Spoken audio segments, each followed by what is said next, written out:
all you pet parents out there. It's me, Dr. Q, with your next installment of Making Quarantine with Animals Awesome. I have my little friend Fresca here who wanted to be in tonight's video. So hopefully by now you have a mask. I hope all of you have masks. If not, there's all kinds of neat things on the internet that you can do. I saw a lady who made one out of a sock. My daughter has been making them. So there's a lot of different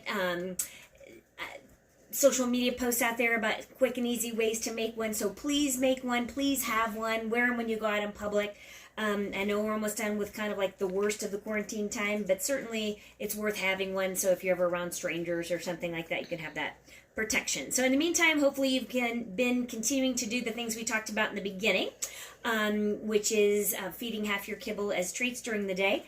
Hopefully by now walking is going better. Maybe you've figured out some new games to play. Hopefully toenail trimming and toothbrushing and all that stuff is going better. And as far as the video that we did yesterday from the rescue ranch, there is a centerpiece in there that needs to be added that'll help make more sense and tie things together. So stay tuned and we'll get that edited together so that horse video makes a little bit more sense for you guys and you can understand what we were trying to accomplish on that one. So what I wanted to talk about today was a couple of different things. One of them is we talk a lot about adding fresh foods to your diet and to your pet's food. I talk about that a lot, about carrots and green beans and spinach and butternut squash and all those kinds of yummy things like that. So one thing to keep in mind is we don't want to ever overdo it on spinach, okay? Spinach is kind of special and unique.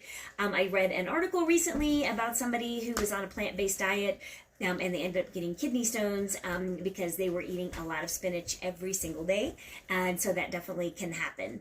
And so if you don't, so all things in moderation, right? I mean, that's what it comes back down to. Don't chop up a whole bunch of things and stick it in a smoothie and just slam it down and not taste it. Let's take the time to actually slow down and connect with nature and do our exercises and eat real food the way nature intended for us to eat it.